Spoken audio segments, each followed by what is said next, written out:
Sí, soy David Carvala de Marx 21 y otras cosas. Bienvenido a la gente que ha venido a la sala y la gente que está en la sala virtual en diferentes partes del Estado español, parece, y igual del otro lado del charco, ya veremos. Son las jornadas anuales de Marx 21. Entonces, gracias por la gente que ha venido a esta primera sesión como ponentes. Gente que conoce al grupo por primera vez o gente que ya conocía al grupo, que defendemos el socialismo desde abajo, la lucha contra toda opresión y una visión de clase, o sea, las ideas marxistas de toda la vida, pero que a veces se olvidan y el marxismo queda en otra cosa. Pero como grupo modesto intentamos defender esta visión del marxismo como autoemancipación de la gente trabajadora, pero que dentro de estas luchas es importante tener los debates, que seamos más o menos personas para hablar de las cosas a fondo sobre cómo podemos ganar, porque luchamos cada día, pero a menudo no ganamos. Entonces, en esta primera charla, yo he tenido que hacer un poco de introducción porque hemos hecho una emboscada a Rebeca, que se ha ofrecido, bueno, le hemos obligado o pedido, mendigado, que hiciera de moderadora, porque otras compañeras que quizás podían haberlo hecho, pero no han podido venir por diferentes motivos.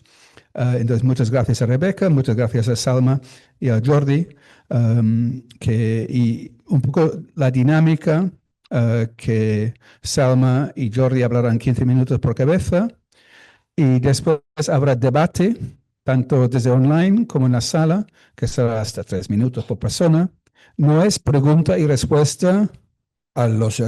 Bueno, no tenemos grandes académicos que yo sepa en la mesa, tenemos activistas. Pero no hacemos esto de... La fuente de sabiduría no es solo la mesa, es el colectivo, por tanto es debate abierto y después, si quieren intervenir, levantan la mano. La gente en en la sala virtual también. Y haremos el debate y al final tanto Salma como Jordi tendrán un tiempo para responder. Es nuestra forma de hacer las cosas, que el debate, las ideas son una cosa colectiva, no una cosa de ir rellenando las cabezas vacías nuestras, no, es una cosa conjunta. Entonces lo dejo aquí y paso a las manos de la Rebeca y muchas gracias de nuevo. Bueno, muchas gracias, David. Me llamo Rebeca Borges, soy del colectivo de mujeres brasileñas contra el fascismo y el racismo en Barcelona. Y bueno, estoy aquí y muy agradecida de estar con Salma y Jordi, a quien no conozco, pero estoy muy alegre de conocerlos. Bueno, entonces, como explicó David, vamos a hacerlo como 15 minutos a Jordi, 15 minutos a Salma. Y bueno, ya empezamos. Tenemos Jordi Faxon y Salma Laksawi. Y bueno, comenzamos con Jordi. Muchas gracias, ¿eh? Sí, y muchas gracias a ti. Em, Bien, hoy en día la comunidad LGTB, y especialmente la comunidad trans, se ha convertido en una de las ejes centrales de discurso odioso de las derechas, figurando como la amenaza unificadora que la izquierda supuestamente quiere imponer sobre gente normal, en comillas. Dejando al lado las motivaciones psicológicas por ese temor, debemos reconocerlo como un hecho evidente. Parecen haber más transfobas en el mundo que personas trans. Algunas diferencias geográficas surgen en las varias manifestaciones del discurso transfóbico. En el Reino Unido, el lugar del nacimiento del movimiento TERF, la crida es para proteger mujeres cis de los depredadores que quieren amenazarlas en sus lavabos públicos. En los Estados Unidos, en cambio, se escuchan las lemas sobre maestros de escuelas públicas woke, que quieren adoctrinar tus niños, o la gran crisis de atletas trans que quitan las medallas de oro a atletas cis. Sea lo que sea la narrativa, parece que este enfocamiento les funciona. Estrategistas conservadores tras el mundo han admitido que invirtiendo atención a la amenaza de gente trans era una decisión específica y deliberada. Ese discurso tiene efecto directo sobre las vidas de personas trans. Terapia hormonal transgénero y otros procedimientos género afirmantes se cuestan más acceder cuando en el Reino Unido, por ejemplo, el sistema público sanitario trata a personas trans como ciudadanos de segunda clase, que tienen que desviar sus tratamientos por una distinta sistema de salud, que les obligan a esperar meses por tratamiento y les someten a rondas de interrogaciones invasivos para obtener medicamentos que necesitan para salvar su vida. En el sur de los Estados Unidos, en varios estados, también se hizo una ley que maestros de escuela tienen que notificar a los padres de un estudiante si les informa que son LGTB. Se crea una cultura de paranoia por los estudiantes LGTB para que se sienten completamente aislados, que no pueden confiar en nadie. Y la verdad es que también esas represiones que sufren miembros de la comunidad LGTB son relevantes hasta personas heterosis, o sea, las identidades normativas. Por ejemplo, em, en los Estados Unidos, la respuesta del gobierno de Reagan tras la crisis de SIDA fue una negligencia criminal que, como es bien conocido, se convirtió en una emergencia nacional solo cuando las personas heterosexuales comenzaron a contraer el virus. Em, y bueno, a pesar de todos los miles de muertos en en las comunidades gay, am, el gobierno podría haber evitado incluso las transmisiones heterosexuales del virus si los homosexuales fueron vistos como personas con derecho a la salud y sus enfermedades no fueron presentados, em, em, no fueron presentados en discurso religioso como la venganza de Dios contra la sodomía y la degeneración moral. Em, Mucha gente intenta disimular las luchas gay y trans. J.K. Rowling, quien me parece importante mencionar que es heterosexual, en varios de sus famosas diatribas contra la comunidad trans, ha retratado con frecuencia a las lesbianas cis como víctimas involuntarias de las mujeres trans y que invaden sus espacios, cuando en realidad las lesbianas suelen ser una de las poblaciones más inclusivas de las personas trans. Cabe señalar también, mientras que estamos aquí, que si bien Rowling se posiciona como defensora de los derechos de las mujeres basados en el sexo, como dice sex-based rights, no tuvo nada que decir cuando se derogó el caso de Roe contra Wade en los Estados Unidos, un derecho basado en el sexo más que cualquier otra. Em, Bien, también la alianza LGB, otro brazo británico del pánico trans global, elimina ostentosamente la T del famoso acrónimo, insistiendo en que los objetivos políticos del movimiento transgénero no tienen nada que ver con las necesidades y preocupaciones de las personas gays y bisexuales, otra vez normales. ¿Cómo voy de tiempo? Vale, vale, sí, sí, vale. Em, Huelga decir que aunque algunos intentan salvar de este alianza, intentan salvar las apariencias insistiendo en que no tiene nada en contra de las personas trans concretamente, solo con la vaga agenda trans. Su deseo de separarse a sí mismos y su opresión de la de las personas trans indica una maniobra cínica para descartar el elemento más controvertido de su movimiento, para congraciarse con las personas a las que apelan por sus derechos. No comprenden cómo funciona la opresión sistémica, que no se divide claramente en estas líneas identitarias, sino que se extiende como un monolito polivalente, pero en la última instancia singular, de violencia y restricción de libertad. Tampoco logra comprender la estrategia de emancipación, que no se beneficia de separar el propio movimiento de aquellos que no comparten una experiencia vivida idéntica. Uno nunca logrará, dentro de un movimiento revolucionario verdaderamente sustancial, homogeneizar la experiencia vivida de todos sus miembros, ni debería quererlo hacer. Bueno, ¿y qué hacemos con esta información, sabiendo que supuestamente dentro de nuestro propio equipo hay entre nuestros círculos organizativos? Bueno, por supuesto esta no, Marx 21 está bastante bien, Muy bien, pero algunos autoproclamados marxistas que insisten en que la política de género es una forma superficial de opresión y que una revolución socialista, sin prestar atención específica en las preocupaciones errantes de identidades oprimidas particulares, evaporará esas opresiones de forma inminente. Insisten además en que prestar demasiada atención a estos modos particulares de opresión más allá de la clase trabajadora genérica, es una distracción contrarrevolucionaria o, aún peor, una política identitaria liberal. Estos populistas vulgares parecen operar bajo su propia forma de política identitaria. Han construido una imagen del hombre de clase trabajadora genérico, con sus problemas de clase trabajadora genéricas, y fieles a esta imagen, se han negado a permitir cualquier experiencia vital o condición material que pueda complicar su visión de la población que supuestamente pretenden liberar. Irónicamente, se han convertido en la peor forma de idealista. La verdad es que existe una riqueza, una pluralidad de identidades que ocupan la población combinada de las víctimas en el mundo de capitalismo e imperialismo, que lamento anunciar, como ya sabéis, es vasta. Y admito aquí que sí, incorporar todas estas perspectivas, si bien no necesariamente complica tus convicciones morales, sin duda complicará el análisis del propio capitalismo y la respuesta práctica a la organización revolucionaria. Pero esta es una complicación que nosotros, como marxistas honestos, debemos asumir y afrontar.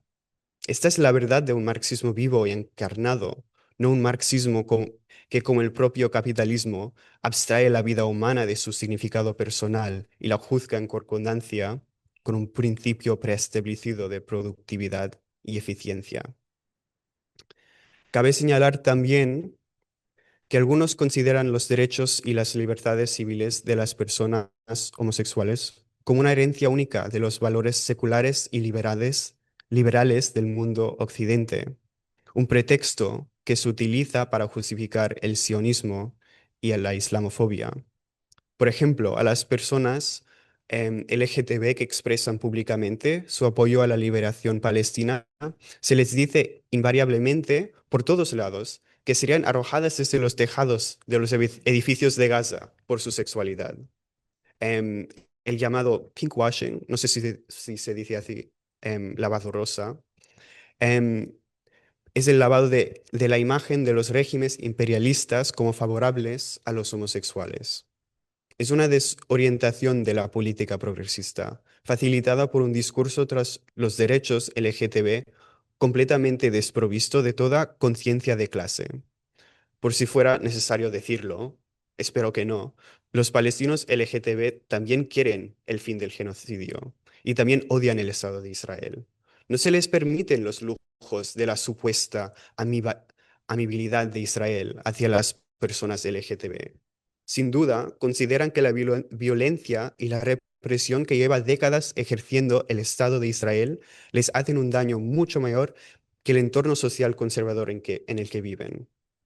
Por supuesto, eso no quiero decir que la homofobia que confrontan en sus comunidades no debe ser criticada nunca, sino que en este contexto, utilizarlo como réplica en conversaciones sobre la crítica del Estado de Israel es una desviación extremadamente cínica que ignora el verdadero significado de la liberación de Palestina y de la liberación gay. Entonces, ¿qué significa la liberación gay? En casi todos los movimientos gay notables, desde Stonewall y aún atrás, han habido, siempre parecen haber una facción asimilacionista y otra liberacionista. Incluso durante los disturbios de Stonewall, la sociedad Mattachine, entonces respetada por brindar asesoría legal a homosexuales y exigir su inclusión en la vida pública, emitió un comunicado condenando las acciones de los clientes del bar. Nosotros, los homosexuales, pedimos a nuestra gente que por favor ayude a mantener la paz y la tranquilidad en las calles del pueblo. Aquí en Cataluña existe la Frente de Alliberamiento Gay en Cataluña, creada en 1976, 5 años después de los disturbios de Stonewall. Bueno, nuestros disturbios de Stonewall, en Torremolinos, una ciudad a las afueras de Málaga. Los miembros de esta organización, frustrados por su insistencia en alcanzar la normalidad y la respetabilidad, se separaron y formaron su propio grupo, Coordinadora de Colectivos de Alliberamiento Gay, una organización que ofrecía espacio a lesbianas y personas trans que se sentían marginadas por el grupo principal y que buscaba no solo combatir la homofobia y transfobia, pero también luchar contra el sistema capitalista.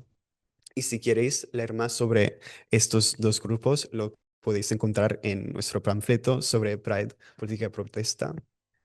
Em, Bien, en todos casos, el primero busca brindar espacio a las personas homosexuales en las altas esferas del poder, promover su ascenso social, pero por lo demás dejar completamente intacto el sistema que una vez las dejó vulnerables y victimizadas.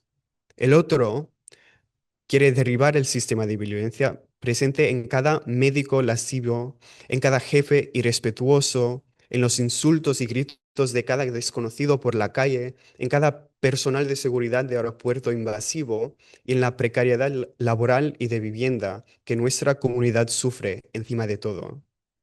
Elementos que no existen por sí solos como problemas que tenemos que resolver individualmente, sino opresiones que se refuerzan mutuamente y por eso deben abordarse desde la raíz. ¿Por qué debería importarte la liberación gay? Porque nadie está libre hasta que todos estamos libres.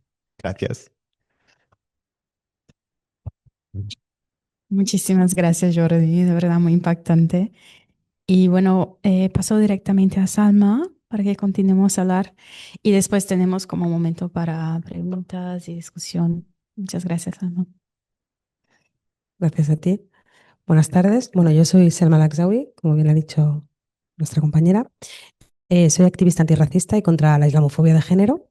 Soy mujer musulmana, hija de inmigrantes y amazigh. Para quien no conozca a los amazigh, somos un pueblo originario del norte de África, marcado por siglos de resistencias coloniales e intentos de borrado cultural que sigue hoy en día.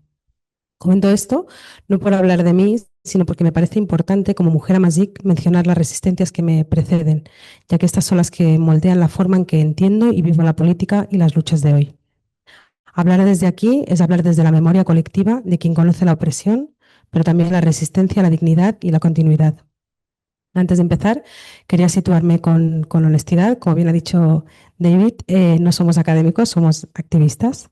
Entonces yo no vengo a ocupar un lugar de autoridad, vengo a hablar desde nosotras, vengo a compartir una experiencia colectiva y a visibilizar las realidades que muchas vivimos. Quería empezar destacando que no podemos hablar sobre combatir. Perdón. Quería empezar destacando que no podemos hablar sobre combatir formas de opresión de género sin mencionar previamente a qué cuerpos, a qué identidades y a qué realidades seguimos ignorando y marginando incluso dentro de los propios feminismos. Como bien sabemos, el género no actúa solo, se cruza con la raza, con la clase, con la migración, con la comunidad, la religión, etc. Y cuando ignoramos estas intersecciones, dejamos fuera precisamente a quienes más necesitan que el feminismo las incluya. En las últimas décadas hemos conquistado avances importantes, eso no lo podemos negar, pero esos avances no nos han incluido a todas, ya que la mayoría de veces se enseñan pensando en una mujer en concreto, blanca, occidental, de clase media, y no en todas las mujeres que por mucho que a algunos les duela, existimos, racializadas, migrantes, musulmanas, trans, precarizadas. Estos avances siempre han sido frágiles y ahora están bajo ataque. La extrema derecha y los sectores conservadores han descubierto que usar nuestros cuerpos como campo de batalla les da rédito político. Pero lo preocupante para mí es que estos discursos no siempre llegan desde fuera, sino que se infiltran en espacios que se consideran feministas o progresistas, disfrazándose de debates racionales, de preocupación por las mujeres o incluso de sentido común. Cuando dentro del feminismo se criminaliza el velo o se cuestiona la existencia de mujeres trans, no estamos ante un intercambio de ideas, sino que estamos viendo cómo el patriarcado, el racismo y la transfobia se expresa dentro de los propios movimientos encargados de combatirlos. Y es muy importante no normalizarlo y sobre todo visibilizarlo. Recordemos que el racismo es estructural y eso implica que puede reproducirse incluso en los espacios que están en el lado correcto. La pregunta es ¿por qué está pasando esto? Y esto nos obliga a preguntarnos otra cosa, que es ¿quién ha tenido históricamente la autoridad de definir qué mujeres cuentan dentro del feminismo? Durante mucho tiempo la experiencia tomada como universal ha sido la de mujeres blancas, occidentales y de clase media. Cuando esa experiencia se convierte en la norma, todas las demás quedamos fuera del marco. Muchos hemos vivido con preguntas que no buscan comprender, sino limitar nuestra presencia. Como mujer musulmana, ¿qué piensas del aborto? ¿Cómo puedes hablar de feminismo viniendo de esta cultura? Esto no son preguntas inocentes, son recordatorios constantes de que debemos justificar quiénes somos para poder estar aquí. Una de las formas más sofisticadas de esta exclusión es la islamofobia de género, que utiliza un lenguaje supuestamente feminista para legitimar políticas racistas o coloniales. Se nos infantiliza, se opina sobre nuestros cuerpos antes de escucharnos, se legisla sobre nuestra vestimenta y se decide por nosotras lo que significa libertad, presentándonos como mujeres sin agencia. Este feminismo que dice defendernos nos silencia y nos expulsa del ámbito público. Y la misma lógica aparece en los ataques contra las mujeres trans, donde se intenta imponer desde fuera quién es una verdadera mujer, generando miedo y deshumanización. De ahí la necesidad de seguir reivindicando que no son luchas separadas, son expresiones distintas de una misma estructura que busca controlar los cuerpos e identidades que no se ajustan a la norma, a su norma. A lo mejor estoy yendo muy rápido, ¿no? Voy bien de tiempo, ¿no? Vale, no podemos hablar de islamofobia de género y no hablar de Palestina. No como gesto simbólico, sino porque allí vemos de forma extrema cómo se construye la deshumanización de los cuerpos musulmanes, especialmente de las mujeres. Lo hemos visto durante el genocidio televisado al que hemos asistido y que sigue vigente aunque ya no marque la actualidad. Hemos visto cómo se ha normalizado ver a mujeres llorar por sus familias, cómo se ha relativizado su dolor y criminalizado su resistencia. Al final, la violencia colonial funciona así. Necesita fabricar vidas que valen menos para justificar su propia existencia. Y este mismo discurso que deshumaniza a las mujeres palestinas, tratándolas de mujeres sin voz ni agencia, o como cuerpos que otros deben interpretar, es el que opera aquí en nuestros barrios. Por eso es importante reafirmarse en que Palestina también es un tema feminista. Porque ningún feminismo que se diga antirracista o decolonial puede ignorar la violencia dirigida hacia ellas. La lógica que ha permitido la deshumanización del pueblo palestino son las mismas que alimentan las violencias que vivimos aquí. Hay algo que es muy necesario dejar claro, y es que no todas las violencias vienen de la extrema derecha o del racismo explícito. A veces están dentro de los espacios que deberían cuidarnos, en los silencios cuando se nos agrede, en el paternalismo, en la islamofobia disfrazada de análisis. Es importante entender que no basta con señalar lo que falla. En los espacios progresistas hay que pasar de la retórica a la responsabilidad. Significa que cuando ocurre una opresión no podemos llamarlo malentendido y que nombrarlo y confrontarlo. La incomodidad, hay que nombrarlo y confrontarlo. La incomodidad es parte del proceso político. Y ya, por qué no decirlo, necesitamos que las personas blancas escuchen más y hablen menos. Hay que empezar a construir desde nuestros principios y no existir reaccionando a la extrema derecha. Ceder espacios y hacernos eco de la denuncia de quienes sufren las violencias. Y para comprender todo esto e integrarlo, es necesario mirar hacia la lucha de clases. La clase trabajadora no es un sujeto homogéneo. La clase trabajadora somos nosotros, mujeres, migrantes, racializadas, musulmanas, amazigh, trans, precarizadas. Somos de las que se intenta dividir para debilitar e impedir que reconozcamos quién es realmente el enemigo. Las opresiones no son fallos del sistema, son herramientas a disposición del capitalismo. Si las opresiones existen para dividirnos, nuestra política debe ser construir unidad. Sin feminismo, la clase trabajadora se rompe. Sin clase trabajadora, el feminismo pierde fuerza transformadora. Sin antirracismo, el feminismo excluye. Sin transfeminismo, el feminismo oprime. Sin unidad, no cambia nada. Combatir las opresiones de género implica escuchar la verdad, ceder espacios, aceptar la incomodidad del cambio, renunciar a los privilegios privilegios, practicar la solidaridad activa y construir espacios seguros de manera real, no solo teórica. Implica apostar por un feminismo transfeminista, antirracista, decolonial y de clase. Y quiero cerrar recordando algo fundamental. La fuerza de nuestra lucha no está en la identidad individual, sino en nuestra capacidad de construir un nosotros amplio, diverso y unido. Luchamos para que los espacios sean habitables para todas. Combatir las opresiones de género exige reconocer que nuestras luchas no compiten, se entrelazan, se sostienen y se fortalecen juntas. Gracias.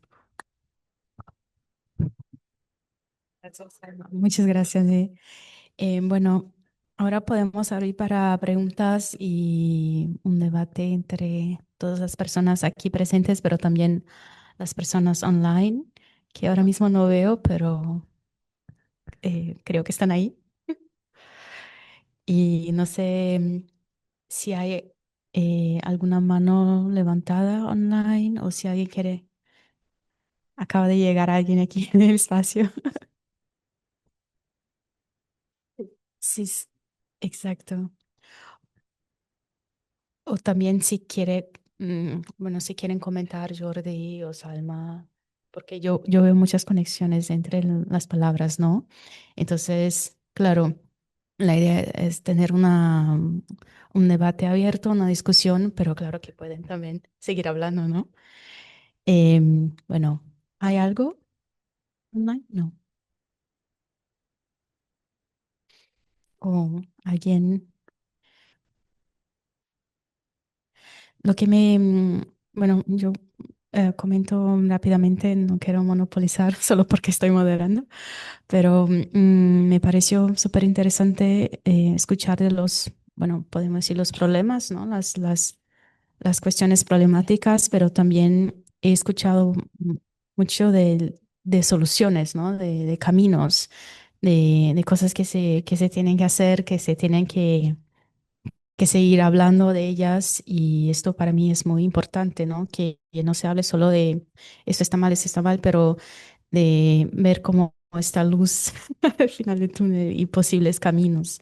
Entonces, no sé si quieren seguir hablando de esto o si alguien quiere comentar un poco. Bueno, tenemos tiempo, ¿eh?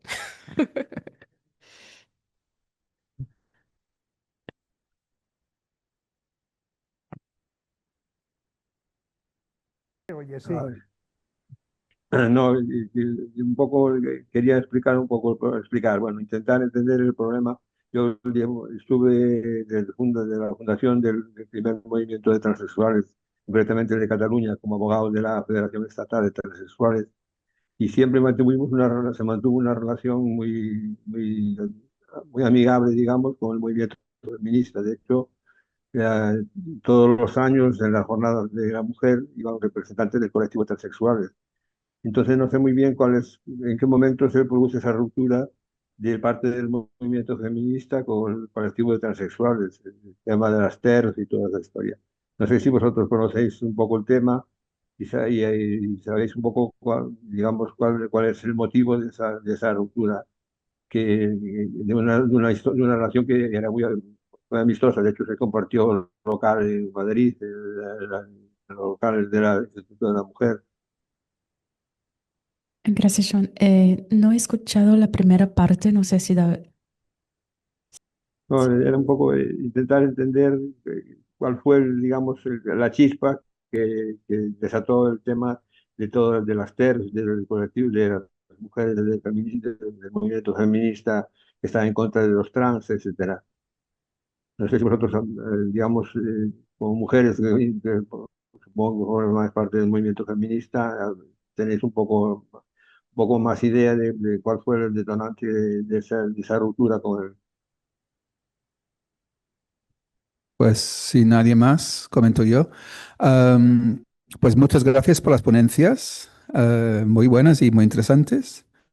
Eh, Quería comentar dos cosas.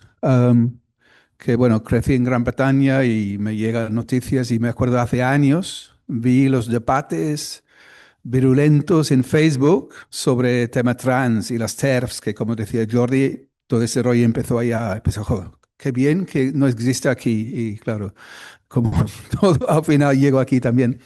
Um, pero el fin de semana pasado se hizo el congreso de un nuevo partido de izquierdas que ha tenido ya una breve historia muy complicada, pero se sumaron 800.000 personas a un partido a la izquierda del laborismo. Um, pero unos debates que han tenido estos meses es entre sectores, bueno, transfobos básicamente, es decir, lo que comentaba Jordi, que si se habla de estos temas trans, la clase trabajadora no entenderá, bueno, a qué clase pertenece la mayoría de las personas trans. La mayoría de la gente trabajadora es de un grupo oprimido a otro. Lo bueno es que en el Congreso votaron masivamente a favor de defender los derechos trans y en contra de toda opresión. Entonces la gente que dice, los obreros no lo entenderán, es un partido donde la mayoría es de gente de clase trabajadora. Um, entonces demuestra que es posible. Y para mí esto también demuestra otra cosa. Como se ha insistido aquí, la lucha contra cualquier opresión no va en detrimento de las personas de clase trabajadora que no sufran esta opresión específica, sino que la opresión con lo de divide y vencerás nos debilita colectivamente, nos debilita nuestra capacidad de lucha contra el capitalismo, o intentan debilitar nuestra solidaridad con Palestina, que es un punto clave central de la lucha contra el imperialismo hoy. Entonces, con esta visión, quería cuestionar un poco el concepto de privilegios. Si se señala que, claro, si eres hombre, no sufres la opresión que sufre una mujer. Si eres hetero, no sufres la opresión en carne propia que sufre una persona LGBT. Pero yo diría que quien le beneficia realmente no es el obrero blanco hetero en un barrio pobre, sino a la gente rica. De hecho, incluyendo a las personas ricas negras, incluyendo a las personas ricas musulmanas o las personas ricas LGBT. Volviendo a comentar Gran Bretaña, los gobiernos más racistas, hasta el actual, han incluido cantidad récord de gente negra en altos cargos. La ministra Interior, que acaba de atacar totalmente el derecho de asilo en Gran Bretaña, es hija de migrantes del sur de Asia. No, pero mis padres llegaron legalmente, claro, porque entonces era posible. Ahora es imposible llegar legalmente del sur global a Gran Bretaña. Esto no beneficia a la persona trabajadora pobre. Si lo piensa y ataca a las personas racializadas, está haciendo el juego a los ricos. Entonces, yo con lo de privilegios, yo diría que las personas blancas tienen que aprender qué significa realmente racismo. Que pasar delante de un policía no es, a veces, si no tienes papeles, es un motivo de preocupación. Hay que aprender estas cosas. Pero desde el punto de vista que no estás yendo en contra de tus propios intereses, no vas a perder ningún derecho por apoyar a las personas que sufren otras opresiones que no sufren, sino que potencialmente nos hace más fuertes y más capaces de ganar en entender estas opresiones y ver que también te elimina, te afecta. Primero vinieron los judíos y no dije nada, bla, bla, bla, y al final vinieron para mí. Quería comentar esto. Gracias, David. No sé si alguien quiere. Bueno, sí, em, sí, es una de, es de las cosas más frustrantes de este discurso como reduccionista de clase, como gente que dicen que las activistas que hablan sobre temas sociales están dividiendo la clase obrera, pero es que la trabajadora ya está dividido. El capitalismo lo dice, no le estamos diciendo nosotros. Em, Así que, bueno, sí. Am, y también es cierto que, que hay como parece haber como que nadie de digamos, de la clase trabajadora blanca beneficia del racismo en una manera material, pero están emocionalmente involucrados en esto como quizás se puede entender como un catarsis, como una manera de despresionar las ansiedades que realmente les vienen del capitalismo, de vivir bajo capitalismo. Es como una narrativa que les ayuda a sentir, bueno, no sé, tener un poco de poder sobre su situación, oyendo a otras y otros. Así que deshacer estos discursos es trabajo anticapitalista también. Sí. Gracias. ¿Alguien quiere comentar? ¿Alguien online? ¿No? Eh, Bueno, un saludo a todos y todas y bueno, felicidades a Jordi y a Salma por lo que han dicho, muy interesante y bueno, muy motivador. Bueno, no es para aportar nada nuevo, es para decir más de lo mismo. Yo personalmente como anticapitalista, etcétera, no puedo entender que hoy en día, y aunque esto no es el discurso mayoritario, creo, entre muchos marxistas y anticapitalistas, como ha dicho Jordi, o somos todos libres o no hay término medio. Y en realidad creo que el tema de las opresiones, más allá de la gran opresión de clase, ¿no? Que es el capitalismo, esto ya en origen, creo yo, Marx y Engels en la medida de su momento, y por ejemplo Lenin muy claramente lo decía, que se tiene que estar siempre contra todas las opresiones nacionales, las opresiones de género, de orientación sexual, las opresiones del imperialismo. Bueno, yo personalmente no lo puedo concebir de otra manera.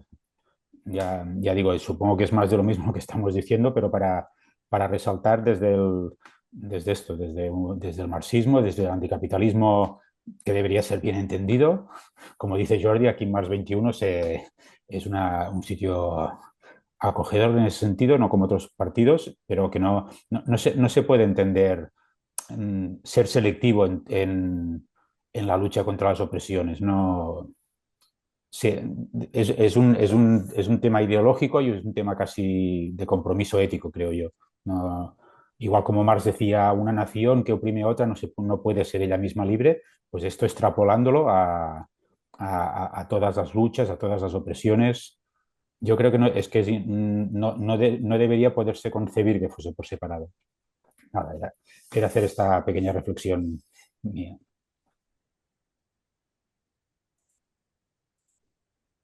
muchas gracias, Xavi. Salma, ¿quiere? En relación a lo que comentaba Xavi, creo que se llama, sobre el marxismo, yo sí que me he encontrado que con el tema de la islamofobia, por ejemplo, sí que se utilizan mucho los argumentos marxistas para justificar, sobre todo cuando hablamos de laicismo, mal entendido además, y él dice que es obvio, ¿no? Que ningún pueblo será libre hasta que no todos seamos libres, pero a la práctica, sobre el papel está muy bien decirlo, pero a la práctica es cierto que muchas veces no se da. Y creo que es importante, la gente que está en los movimientos marchistas, porque muchas veces ni te lo planteas, ¿no? Como tú estás en ese movimiento, se supone que la persona que milita contigo pues tiene que estar en la misma línea. Y de hecho, si nos paramos a escuchar realmente, nos encontramos con discursos que dan mucho miedo, de gente que realmente ideológicamente se supone que están en nuestra misma línea, sobre todo cuando hablamos de islamofobia. Solo era una pequeña reflexión, ¿no? Porque se asumen muchas cosas, que es cierto que sobre el papel es así, pero luego no es, o sea, la gente no es abiertamente islamófoba, pero sí que es cierto que como lo escondemos detrás del laicismo y todo lo que conlleva la obra de Karl Marx, pues nos encontramos con estas cosas. Hola. Sí, puedes hablar. Vale. Bueno, buenas tardes a todo el mundo. Simplemente yo creo que habéis tocado muchos temas súper importantes, pero yo quería hacer un hincapié en el tema de la interseccionalidad, de cómo una interseccionalidad mirada desde el marxismo, ¿no? Desde la mirada marxista. Y sobre esto hemos hablado y cada año en los encuentros y debates de Marx 21 este tema sale. Obviamente, como marxista, debemos decir, pensar y debatir que la liberación de la mujer va intrínsecamente ligada a la liberación de la clase trabajadora. Esto está clarísimo. Pero también los datos que nos llegan, y este fin de semana, seguro que Rebeca me dará la razón, es un fin de semana muy cruel para nuestro país, ¿no? Rebeca, Brasil. Hemos pasado de las 1.000 mujeres asesinadas en Brasil este año, con 68% de estas mujeres asesinadas, de esos feminicidios crueles, terribles, en estos últimos 10 días, unos absolutamente descarnados. Seguro que habéis visto aquí en los medios de comunicación por lo crueles que han sido. Un 68% de mujeres negras. Entonces, yo creo que es muy importante, es imprescindible hacer este enlace con la clase, con el tema también histórico, porque las mujeres negras, ¿no? De ahí viene que Brasil hasta hace pocos años había un régimen de esclavitud legal. Las mujeres negras y toda su descendencia no ha podido acceder a ser objeto de derecho, personas de derechos, en leyes laborales, en leyes educativas, en leyes de salud. Entonces, todo esto va entrelazado, y esto también se llama la colonialidad del poder, también la colonialidad del ser, partiendo del principio de que la liberación de la mujer, y cuando digo mujer, hablo de mujeres en total, ¿eh? O sea, no soy de las feministas que cuando hablo de mujer hablo en un sentido binario. No, estoy hablando de mujeres trans también, que Brasil desgraciadamente ocupa el primer lugar en el ranking desde hace 15 años en el asesinato de trans y travestis. Entonces, va todo muy interligado, y me gustaría hacer hincapié en el tema de la intersección de clase, de raza, de etnia, incluso de capacidad, de muchas otras cosas. Solo esto. Muchas gracias. Gracias, María. Sí, es un tema muy fuerte esto de que ha pasado en Brasil ahora en los últimos días. Bueno, no voy a reproducir las historias concretamente, pero pueden mirar en internet, y es de verdad algo que es muy pesado y para mujeres en Brasil, y ahí hablamos de todas las mujeres, y ver todo eso bajo un gobierno que se dice de izquierda es, bueno, no que ha empezado ahora, pero claro, tampoco tenemos lo mínimo necesario para seguir, ¿no? Para nos sentirnos seguros en Brasil, donde vivimos, para salir en la calle por la noche, y bueno, y después que pasa algo, se escucha aquí la culpa era de la mujer, lo que vestía, ¿no? Dónde estaba, con quién salía. Entonces es muy pesado. Muchas gracias, María, por hacer esto. Bueno, no sé si alguien... Sí, siento repetir, pero si nadie más levanta la mano, o sea, animo a la gente online y el resto de la gente aquí. Quería comentar lo que decía Salma, del problema muy real de gente que se dice marxista, pero reproduce, refuerza diferentes opresiones. Pero yo seguiría más en la línea de Jordi, que esto no es reflejar lo que sería realmente la tradición del marxismo revolucionario. Y creo que tiene mucho que ver con el peso del estalinismo, en el sentido que cuando la Revolución Rusa, hay un libro aquí detrás sobre la Revolución Rusa, cuando la Revolución Rusa había liberación de las mujeres, dentro de las posibilidades materiales, pero muchos pasos adelante contra la LGBTfobia, también contra lo que ahora llamamos islamofobia. O sea que en las zonas de mayoría musulmana, el día de descanso semanal no era el domingo, sino el viernes, etcétera. Hicieron un esfuerzo especial para incorporar a gente, activistas musulmanes y musulmanas dentro del Partido Comunista. Y hicieron cosas que espantarían a los ortodoxos comunistas. Oiga, esto es romper con el laicismo, bla, bla, bla. No, que eso es la realidad del marxismo revolucionario. Luego, con Stalin, esto se invirtió de forma literalmente brutal. En el caso de la islamofobia, el primer caso que he oído hablar de quemar hijabs y campaña contra hijab era Stalin en el 27, cuando estaba ya en el poder.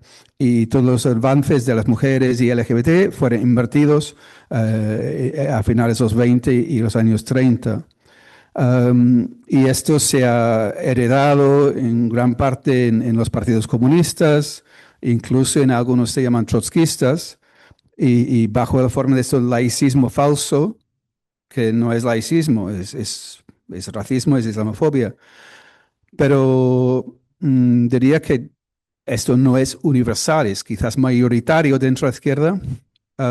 Yo, lo siento que pasé muchos años en Gran Bretaña, empecé a militar allá y la primera vez que discutí el tema de lo que digo, ahora llamamos islamofobia, fue en el 86, que se anunció que se iba a iniciar una escuela musulmana en Inglaterra y hubo un debate enorme y en las jornadas del partido Socialist Workers Party, grupo hermano de Max 21, estalló el debate y yo dije, sí, sí, porque somos laicos y no podemos aceptar una escuela religiosa, bla, bla, bla.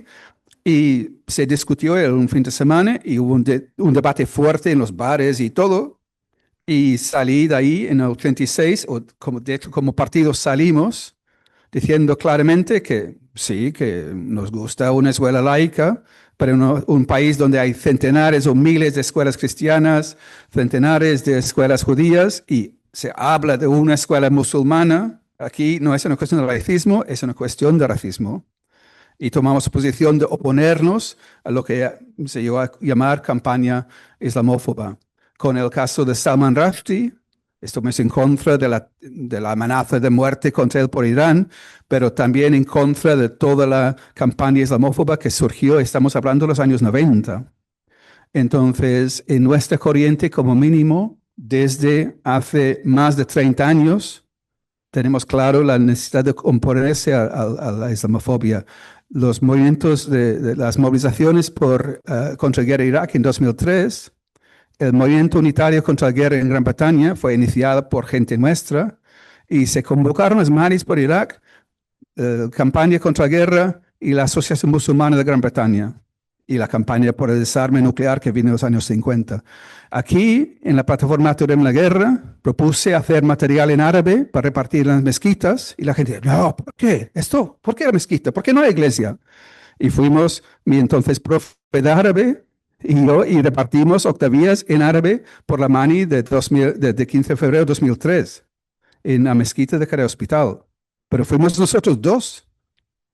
Ahora con UCFR se han logrado posiciones firmes contra la islamofobia, pero ha habido debate, había gente, no, este hijab no se puede aceptar porque es un símbolo de patriarcado, no como minifaldas y tacones y todo esto, la mierda.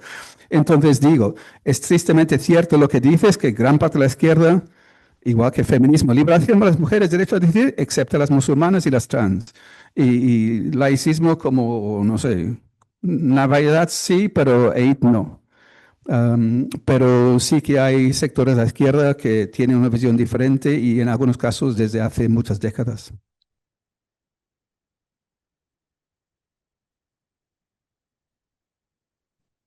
Gracias, David.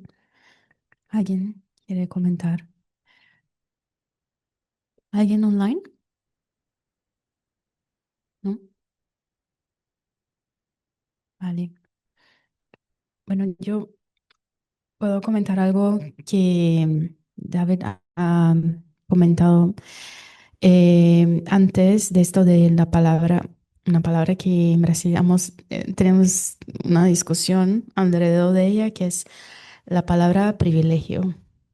Y bueno, he escuchado personas hablando de privilegio y me encantaría discutir un poco más qué serían privilegios en el contexto que vivimos, que a veces la veo como una palabra que es usada justo para dividir, ¿no? Para decir, si tienes un piso donde puedes vivir, que puedes pagar, tienes un privilegio. Si recibes beneficio del gobierno o paro que sea, tienes un privilegio. Entonces, no sé, me preguntaba sobre eso, ¿no? ¿Cómo discutir esta temática de qué serían derechos, qué serían privilegios, qué serían, bueno, qué sería lo básico que todas las personas tienen derecho o deberían tener y qué serían privilegios, ¿no? Que uno dice, ay, que tienes privilegio de poder elegir dónde vivir, que tienes un trabajo, ay, qué privilegio, que tienes papeles, qué privilegio. No sé, es una temática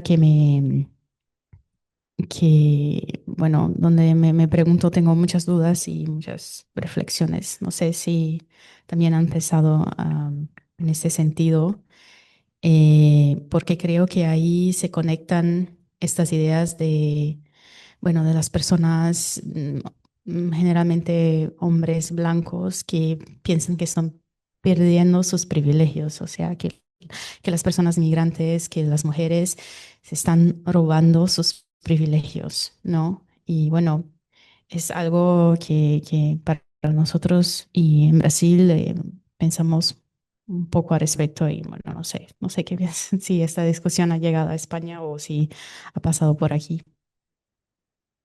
No digo que la teoría de los privilegios ha llegado más que nada en el ámbito del activismo. No sé si a nivel teórico se ha desarrollado mucho, pero ha habido bastantes problemas con el tema este de la teoría de los privilegios. Concretamente en varias manifestaciones, sectores determinados han impedido la entrada o la participación de determinada gente en la cabecera de la manifestación. Historias un poco rocambolescas. No sé si a nivel teórico se ha habido algún debate, ¿no? Eso no lo desconozco. Te hemos perdido.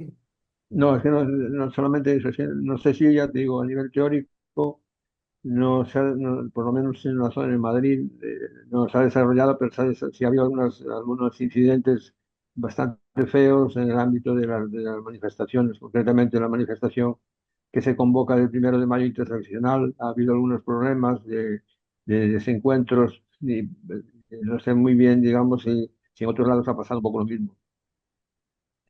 Joan, perdona, pero ¿a qué te refieres? O sea, ¿puedes concretizar, por favor? Sí, vamos a ver, hubo manifestaciones en que, por ejemplo, la gente de sindicatos no dejaron en la manifestación interseccional de Madrid, la gente de sindicatos no pudo participar, digamos, en la cabecera de la manifestación. Se establecieron varios, digamos, grupos que tenían que ser pues, inmigrantes, gente de color racializada, gente trans, etcétera. O sea, se establecieron, en vez de hacer una manifestación unitaria, se crearon bloques que, según mi opinión, no es la forma más correcta de la teoría del privilegio. Vale, bueno, supongo que te refieres en relación a los privilegios. Pues a mí me parece que es lo más lógico. Es simplemente, si va por ahí, no lo sé, yo no he participado en la de Madrid, pero es ceder el espacio a gente que normativamente no va a poder ocupar el espacio por sí mismo, a no ser que otra persona lo deje acceder ahí. No sé si te refieres a eso o que se han hecho diferentes bloques. Sí, no Eso, entiendo muy eso es bien el privilegio, es decir, cedes tu espacio para que otra persona que no puede acceder normalmente ahí, pues acceda. ¿A eso te refieres Sí, no, por eso te digo que no entendía muy bien, digamos, cuál había sido la justificación ideológica Ah, de acuerdo. Bueno, yo supongo que va por ahí la cosa, porque eso también, por ejemplo, que no tiene nada que ver con las manifestaciones, pero sí que nosotros en los espacios de militancia en el que yo me muevo, que es sobre todo con el tema de Palestina, nosotras sí que intentamos ceder el espacio que nosotras ocupamos normalmente como mujeres racializadas a las chicas con velo. por ejemplo, porque sabemos que es más importante que se visibilicen y se normalicen ciertos perfiles. Yo tengo en cuenta mi privilegio de mujer racializada también dentro, pero, o sea, es que también depende del contexto, ¿no? El tema de los privilegios. Dentro de mi grupo de iguales, el hecho de que yo no lleve velo me facilita mucho más las cosas que a otra persona con velo. Entonces yo, obviamente, voy a ceder mi espacio, mi privilegio, y voy a dejar que esta persona se visibilice más para normalizar la existencia. Es una forma también de lucha. Y yo creo que las manifestaciones, pues supongo que tiene que pasar lo mismo, que debería ser lo más normal y natural, según veo yo. No sé si va por ahí la cosa. Sí, sí. Gracias, gracias Alma, gracias Joan. ¿Alguien más? Bueno, entonces, otra vez agradecer, Jordi, Salma, muchas gracias por estar aquí y a todas las personas por escuchar, por discutir. Y bueno, a las personas online también que, bueno, no las vemos, pero sabemos que están ahí y que han participado de alguna manera. Y, ¿dónde están? Vale, de mañana a la próxima. Bueno, tenemos otra mesa redonda a las 6:45, o sea, en más o menos una hora. Será con el tema de Palestina desde el río hasta el mar, pero ¿cómo? Entonces, también es una discusión también hablando un poco de caminos, de futuro, pero también de presente, el cómo también se materializa ahora. Y vamos a tener a Amal Alzawi, que tal vez está llegando. Ah, ya está. Hola, hola. Em, sí, vamos a tener también a Lucía Müller, que creo está en Alemania ahora. Participará online de Socialismus von unten. Y tenemos a David aquí, que ya está presente. Y así, y va a moderar la Mari, que también es del colectivo de mujeres brasileñas. Y mañana también tenemos una programación para las personas que no se pueden quedar hoy. Entonces, porfa, miren bueno, el programa que ya tenemos. Y ya está. Muchas gracias. Y nos vemos en una hora más o menos.